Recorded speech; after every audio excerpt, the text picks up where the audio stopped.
Tuesday. So excited for you to join us today, those of you who are watching us live, or if you're watching us on the replay later on, but just so excited. My name is Clara Lyons DeBlon. I am the anchor for Millennial Talk Tuesday, and Millennial Talk Tuesday is one of two weekly programs in the National Association of Real Estate Brokers House Then the Car initiative. And our goal is to highlight the journey of millennials who are interested in purchasing or who have already purchased a property. So we hope to inspire as many of you as possible to invest in real estate and buy the house before the car. So today I'm really excited to introduce our two co-hosts, Ms. Erica Rawls and Ms. Leslie Seal. Take it away. Thank you, Clara.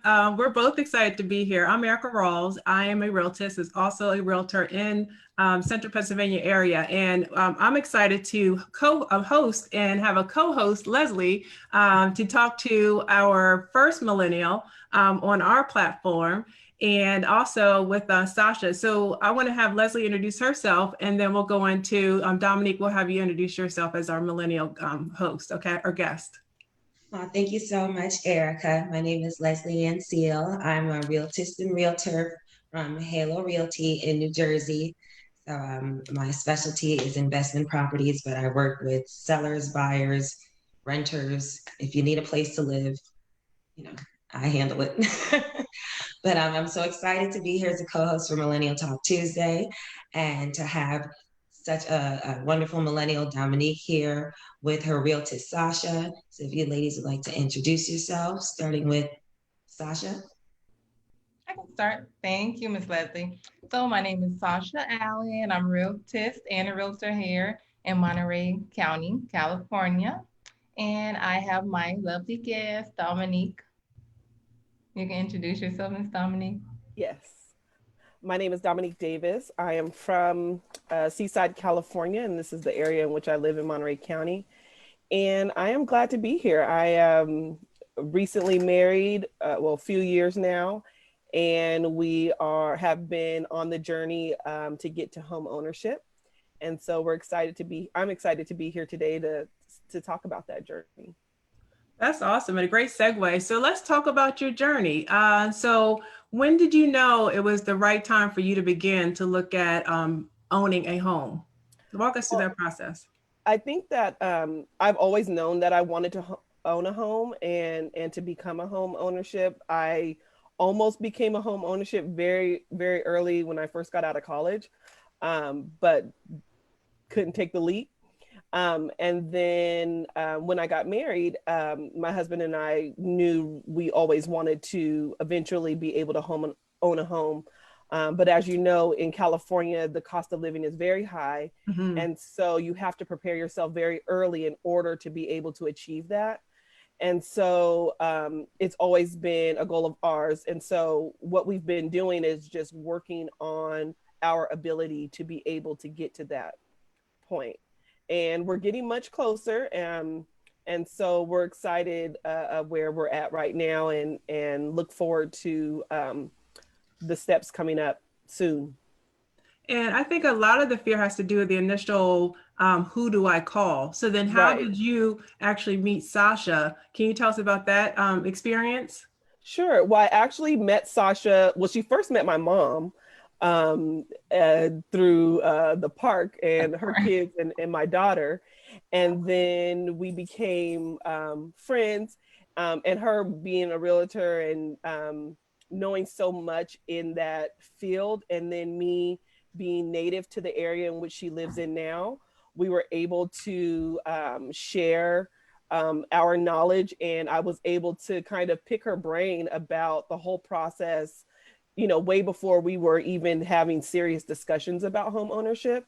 And so that, definitely helped, along with our friendship, helped develop our relationship and allowed me to gain more knowledge about the whole process and how, how we should even approach that. Yeah. Me asking, where specifically are you in the home ownership process? Are you in the beginning phases of just trying to get pre-approved or? Yes. So Okay. we're in the beginning stages of trying to get pre-approved. We did put in an application with the mortgage specialist because we just wanted to see at the point where we were. What did we need to work on? We knew there were some obvious things that we needed to work on, just combining two individuals as one household. And then also with the added challenge that my husband is not originally from the United States. And so his credit is very new and is not reflective at all of his ability to spend and save wisely. And so we knew we needed help in understanding exactly what we needed to do in order to get to that first step. So right now we're just in the stage of we've saved a significant amount of money. We are working on our credit history as a couple now, and being able to move through that process so that we can get closer to the approval that we need in order to be able to purchase in the area that we want to live in. Mm-hmm. Sasha, what things have you been able to assist her with in this process, given So your since, expertise as a realtor? yes, so since Mr. Davis, Dominique's husband, was new to the country, we first had to establish some credit for him. So what she did, she paid down her credit cards, which she had been shopping with, as we all have during this quarantine. And so she added him to the credit cards, and that helped a lot. And they thought they were about a year out from buying. So I'm like, no, you guys are starting to look pretty good. Let's speak with the lender now. And so the lender told her about 3 to 6 months. Just, he gave her a few tips, a few more things to pay off, and told her she will be exactly where she needs to be in 3 to 6 months. That's great. And then what was that process like? Like, as far as like you just halting, like no more shopping. Is that what you did? You just was like, okay, I'm not shopping anymore after that. Or have you splurged a little bit and fell off a little bit? Like, explain that, because everyone thinks, oh my gosh, I have to do the straight and narrow path. So Right. tell us your experience so far. So I did not stop shopping. That that wasn't even an option. But I did learn how to determine what was really needed. And if it was needed, then I pay cash for it. And also one of the big tips that we got from Sasha was to not open any new lines of credit, because I was thinking, oh, our income ratio to what we have available as credit is really low. So I'm thinking, oh, we need to apply for more credit cards. We need to increase the limits on our credit cards. And the lender was like, no, don't do any of that. Where you guys are at is actually really good as long as you maintain, the certain balances, lower than 30% on the cards that you currently have total. And just making smarter choices in the things that we actually need and versus what we just want. And so what we've been doing is we have our savings for our house, and then whatever else, the things that we want to buy, we just save up cash for it, and then we pay for it that way. Or we use our credit card to our existing credit cards to purchase it and then pay it off before the due date, so that it doesn't affect our credit negatively, and that we're actually using the cards that we have, and the lenders can see that we're using it responsibly. Yes, you're being responsible. Yes, yes, yes. I love it. And that's going to help you tremendously. And you're going to see your score increase as a result of it. Reducing your utilization rate. That's going to be huge. A lot of people don't understand it. And also making your payments on time. That's also going to be a huge benefit to you too. So what were some of the fears that you had to overcome for you to pull that trigger? I think the biggest fear was the down payment, because with the medium home costs in this area, I mean, we were looking at we thought, without really researching and just going off of rumors or just old facts about home buying and the home buying process, we're thinking, oh, we're going to need $25,000, $30,000, just to be able to somebody to even entertain the idea of allowing us to buy a home. And we found out that that was not true. And so I think getting the truth about the process has calmed a lot of our fears about home buying, because we were thinking it was going to be this daunting, process that was going to be impossible to save for, while also maintaining, the standard of living that we've become accustomed to. And so knowing the actual facts behind that process, and knowing what to do and what actually needs to be done, has really calmed a lot of the fears that we had in regards to purchasing a home. And I think that was the biggest one was, oh my God, a down payment, 30,000, like we're never going to be able to save that. We have to pay rent. We have to pay our cars. We have insurance. Like, who has time to save, unless we sell everything, live with our parents, and just go to work and save that money. We just didn't think that it was going to be possible, but we found out that it actually is. And that's what makes this platform so amazing, is because it allows us to educate, and allows you, from a millennial's point of view, to let them know, hey, it is okay. No, you're not going to need $30,000 down. And so that speaks to Sasha as well. So I want to congratulate you, Sasha, for walking her through that journey and getting her to the point where she's comfortable with purchasing a home, because I think that's the biggest thing. Your realtor, your realtist actually makes or breaks your experience. So having someone that's educated, having someone that's able to answer your questions, and if they don't have the questions, they have the resources to get you the information that you need. Right. And speaking of like the resources that we have, just being a part of NARAB is just amazing in itself. So, I mean, you can set yourself on that budget. And there's just so many other tools that you have as well. So I feel like I'm taking over. So someone else, just come on in. Oh, I just wanted to say, Dominique, one, I want to commend you, because one, you made a decision, you made a choice to say that homeownership was a great investment for you and for your family, and you're moving forward. That was your first thing. Secondly, you hooked up with Sasha, who is a realtist.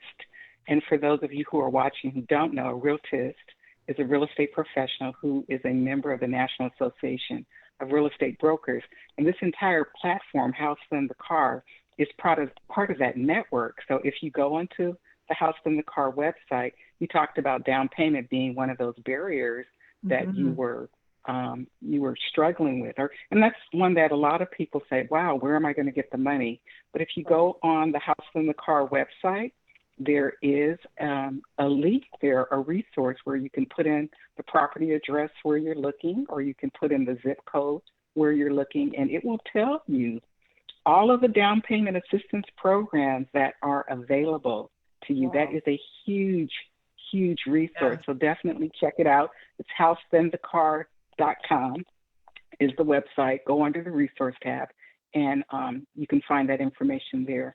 The other resource that the National Association of Real Estate Brokers has is called D-Free or Debt Free. I think it's D-Free. And D-Free is also an initiative where you can put in your bills. You said you were saving money. It kind of gives you an idea of how much debt or how much debt you actually have out there, and it can put you on a plan to help you get to particular savings goals. It helps you save, and it helps you reduce debt. So that's another platform that's available to millennials and to anyone who's interested in going into the home buying process. So awesome job. And last thing I wanted to say about Realtors, about Ms. Sasha, Realtors have tools in their toolkit that other people do not have. Yeah. So the fact that you selected a Realtist over a Realtor it's huge. And I just invite people, if you don't know the Realtors in your area, you can go on to NARAB's area. You can go on the House Then the Car website and look at our ambassadors in your area. We do so much training and have so much thing. It's just having those additional resources and knowing where the goodies are. If you have a Realtor as your professional, you know where the goodies are. Mm-hmm. So Dominique, you were going to say something? Yeah, I also wanted to point out that one of the fears that we had in purchasing a home was that we don't belong to any special groups. Like my husband is not in the military, I am not in the military, um, and so and that just being one example of where you can get a really big boost on jumping into home ownership when you have these different affiliations through whatever line of work you're in, and things of that nature. My husband and I are both public employees, and so I think that a lot, because where we live also was a former military community, and so historically a lot of the homeowners here have roots in the military and are Mhm. either veterans or they're stationed here. And so it seems like everyone else can purchase a home except for regular people. And I just wanted to note that we are regular. We are regular people. We have regular jobs. We don't have any, there is no special affiliation that we have that might be different from someone else that would eliminate them from being able to purchase a home in the same way that we hope to be able to purchase a home. So I just wanted to add that in there, as a piece that might encourage someone to really take a look at it, because I know a few peers who have been able to own their homes for years, and it's like, oh, maybe I should have gone to the military. Maybe this would have been a little bit easier for me. But you can do it too. That's That's, right. that's one of the biggest misnomers. There's so much money that is out there. Right. The USDA, based geographically, so you said you're in a particular location, you can put in the address, and if you're in that geographic realm where they do USDA loans, 100% financing. There's a program called NACA, 100% Mm-hmm. financing. Canoa loans, 100% financing for regular folks. And, working with realtors professionals, these are the types of, things, because we know a lot of times that the people that we work with need more assistance. They need more help, need more handholding. They need to know Mhm. where the goodies are, where Right. the goodies are in the industry. And we know where the goodies are and have the tools. So, houseinthecar.com, go on the website. You can get a lot of those down payment assistance programs there. But there is money. And I think the other misnomer is people think, oh God, I need to put 20% down. You do not. Right. You can do 0% down if you're in the right location, or as Dominique said, if you're a veteran, that's a 0% down loan, 100% financing loan. But there are also programs where you can put as little as 3% down to get a property and Yeah. still have a conventional loan. And people think, oh, I got to put 20% down, or I have to save 20% in order to be able to purchase. There, but the bar is not as high as it used to be, so there is opportunity. But you do need to get your credit score together. I will Right. say that. You know, Leslie, you're on mute. Unmute yourself, sweetie. Yeah, so we can hear what you're saying. Oh, Oh, I there we think go. there you Yeah, go. no, I was Yeah. going to say on houseinthecar.com, we also have the FICO score estimator. So anyone who's considering, well, where am I in the home buying process? I don't want to keep having my credit score run here, there, and everywhere.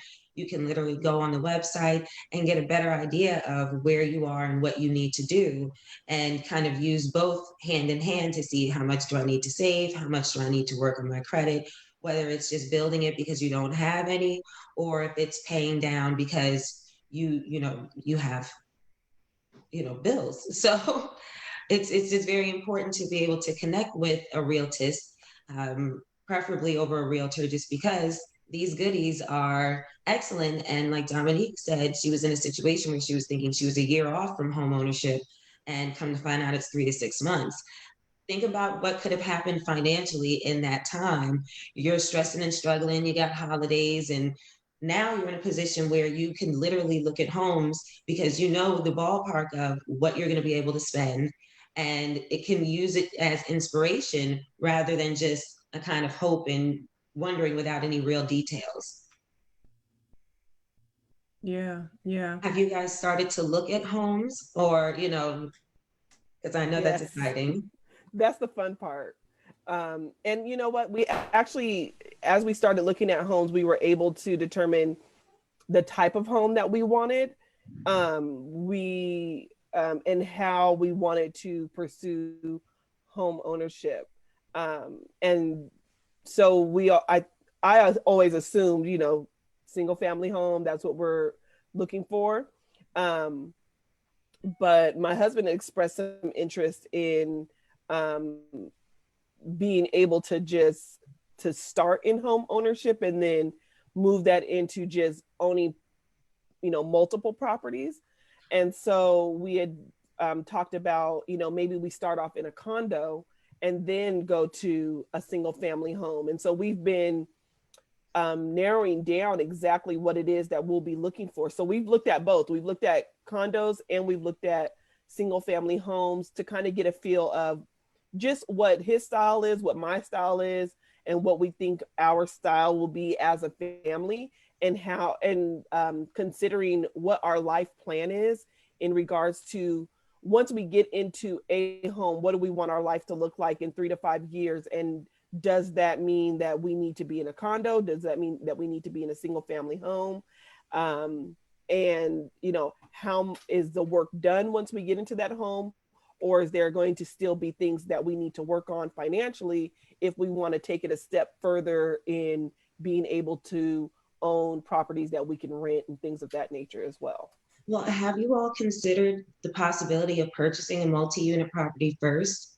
And that way you can own or operate. And then once you live in one side, let's say even if it's just a two-family home, you Mm-hmm. rent out the other, that can then carry your rent and the payments for that property. And then when you're ready to purchase a single family home for your forever home, you rent out Right, the other side, and that's residual income that your family can then fall back on in case, God forbid, something happens with somebody's job. right, It's not a big, loss or disturbance to where you live if life happens. right. But And because I know it's a little difficult to do it the yes. other way around, where you purchase Mm-hmm. your forever home and now you're trying to save money to get that Other, rental home. Yes. right. It's easier if that's down the line of your pike of, I want to create generational wealth. I want to have, Yes. monopoly houses that I'm making money off of. It Mm-hmm. might be in your best interest. I don't know if Sasha's discussed that possibility with you of, looking into multi-unit first and then going for single family Yeah. once you start building up the residual income from your We rental. have, and she's been really great. Sasha's been really great on educating us on that process as well, because I mean, I not knowing the process, and like I said, a lot of assumptions were made in regards to home ownership. And one of the things that she had expressed to us was, the same suggestion of doing like a multifamily type of situation where we could live in and rent a unit at the same time. And then also when we are looking for another home, that I always assume that you have to have just as much, as far as I always thought you were starting from square one over again whenever you went into Mhm. that next home, not knowing that the property that you already own can count towards um, the loan that you would be getting for the new home. And so that, opened our eyes up even more, and that has broadened our range of properties that we look at and what we're interested in, because now we can see that goes back into that life plan. What do you want? What do we want our life to look like? 3, 5, 10, 15 years. What do we want to leave for our children? And so that all starts with us getting our credit together on this very first property, because the decisions that we make now will determine our ability to be able to create that generational wealth that we can pass down to our children and their children and so on. Dominique, you're I'm giving going me to all adopt kind you. of goosebumps right now. Let me tell you. See, so believe it or not, my husband and I are empty nesters, and we have children that are at the age where they are thinking about purchasing homes. And I stress to them all the time, if I had to do it all over again, this is how I would do it. And Leslie hit the nail on the head. I would buy probably a 4-unit place, live in one, rent out the other 3 units. And then once I felt like I had enough equity in the home, possibly go and purchase another home. That's how you build generational wealth right there. Yeah. So you, Yes, I was like, adopt Sasha, her. I was like, I'm excited for her. We got it. Dominique. Dominique is great. She's just taking everything in. Her and Kmart have sat down and come to an agreement that they were gonna save and they were gonna get on the same page, and that's what they've done. They've been amazing. I am loving everything about this. Dominique, I'm really excited for you. You know what I want to see next? I want to see you on the next segment, how homeownership changed your life. I'm aiming for it. That's my goal. You are there. You are there. Oh, that's my goodness. My goal. Yeah, you gave me all my life this afternoon. So thank you. Yes. So what are you going to tell your friends? What are you going to tell your friends that have not purchased yet and are on the fence, or they're fearful, they have fears? What do you want to tell them? I would say just find out where you're at, and it may not be as bad as you may think it is. I have student loans, you know, I've abused credit cards. I don't know why Macy's gave me a credit card at 18 years old. You know, there's been a lot of things that, you know, I've gone through in regards to finances that have been ups and downs. And so I think that just knowing where you are is the best starting point, because our, you know, as laypersons in this industry, you don't know all of the ins and outs, and getting someone on, you know, first finding someone who can be on your side and help you understand the process of how it really is, and not just assuming. I think, you know, I'm of the generation when the market crash was in 2008. I was a junior in college, and I left school to work and found that a lot of my friends didn't have jobs when they graduated. And so I think just our generation has just seen a lot in regards to the ups and downs of the stability of the economy. You know, we've seen our parents lose their homes, you know, grandparents, but we've also seen people who have come up on during those down times and were able to take advantage of it. And I think it scares a lot of people to really want to take that leap, or just feeling like there's so much weight. And, you know, and then in the age of social media, people make things look so easy. It's like people just buying mansions, you know, like it's McDonald's. And so it can be a daunting thing, but I think just really knowing where you are, instead of just consuming all of these things and living in your mind about it, is really the best first step. Because for me, I don't think that I would have been able to get myself out of the negative cycle of thinking of that I would never be able to own a home if Sasha wasn't like, girl, if you sit down, calm down, take a breath, and like, let's see where you're really at. It may not be as bad, and just having somebody who has that experience on your side to be able to walk you through that process, and letting you know that, you know, you can go through these, you can have all those experiences that you've had, and you can still own a home, is I think is the greatest thing. And, you know, for knowing, you know, where my situation was and where it's going, and to know that I could possibly be owning my own home property. Yes, you will be in 3 to 6 months is really amazing. And I think that you know, 3 to 6 months ago, I probably wouldn't have been able to have the same level of confidence that I have now in that regard. Yes. Do you know if your payment is going to be less as a homeowner than it is as a renter? I think it will. Yet? I believe it will be. I'm not for sure, but I mean, you know, California has like a housing shortage, so anywhere that you rent is almost like a mortgage payment. And that was one of the big motivating factors for us as well, is that we're spending all of this money, thousands of dollars every month, and it's not going, I mean, it doesn't really, it only gives us a roof for that month, you know, and so it doesn't build into our wealth at all. And No. No so, you know, write-off. that is one of the things that really motivates us to be able to do that. And so we see the value in it because both of our parents on both sides are homeowners. And him coming from another country, he sees the value in owning your property. Yeah. And so, you know, there's a lot to be said that for home ownership and just property ownership and having that stake on the earth, that is really driving us to make sure that we do what we can do and do what we need to do in order to be able to get there. Speaking of doing what you can do and doing what you need to do, this is an election year, you know, and I just always like to make sure to remember like your taxes, property taxes, who's representing you. Like these are all things that we can be involved in, things that can get you closer to home ownership rather than further away. And so it's very important to make sure that you're involved in the process of elections and voting, you know, both for local And the and census. presidential.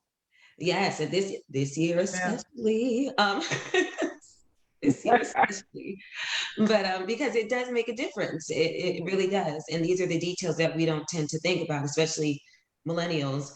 We're not thinking about the trickle down effect of who's in, you know, in Senate and who's in the House for us Right. until you're looking into home ownership and you start talking about property taxes and the difference between what you can get here versus here. And you're like, well, why is this? Right. Now you want to get involved in the process. So it's good to understand the connection between the two as well. Yeah, absolutely. So we're going to wrap up. We'll do comments from everyone. We'll start with Sasha, go to Erica, Dominique, and end with Leslie. I just want to say thank you, ladies, so much for having us. It's been a blast. And I'll be back soon. Yes. Well, this has been a great afternoon that I've spent with you, Dominique, and to hear your story and how you're overcoming your challenges. I am just really excited for you. I know that some great things are in store for you just by the things that you're saying. You're about to build some generational wealth for your family, and I'm excited for you. I really am. Thank you so much for sharing your story. And I know that you're encouraging others. So thank you for your time. Thank you. Well, it was Dominique, definitely any a last words? pleasure. It was definitely a pleasure to be here. I was very excited with the prospect of coming on and being able to talk. And I've learned a lot just by being on this call. So I'll definitely be checking out those resources. Yes. And so I hope to see you all again with a wonderful success story and a testimonial for Housed in the Car. Well, just thank you again, ladies. This was an excellent chat about home ownership. And I just want, Sasha, you are an inspiration to realtors everywhere and realtors everywhere. You're doing an excellent job. And Dominique, you're an inspiration to us millennials out there because you are a walking and talking proof that we can achieve things if we put our minds to it and that we're never as far away from our dreams as we think we are. So thank you so much, ladies. Another great episode of House in the Car. Indeed. And thank you, Dominique, Sasha, and thank all of those of you who listened in. I don't know about you, but I was overly inspired, you know, making up your mind, doing it, getting in the game so you can play and doing what you need to do so that you can take it to the next level. Just learned so much from you, Dominique. And I hope those of you who were listening, you know, got those tidbits. Go to the House in the Car website, register to vote. If you haven't completed your census, fill out your paperwork because that impacts the dollars that are going to be in your community in the future. Like there's just so much how all of these stair steps to wealth happen. So we just thank you for being here today. We hope that you join us again next week because next week we're going to be talking about how home ownership changed my life. So continue to be inspired, continue to stay engaged, and continue to do all that you need to do so that you are the next homeowner. Peace and have a beautiful day. Thank you. Bye, ladies. Thank you. Bye. See ya.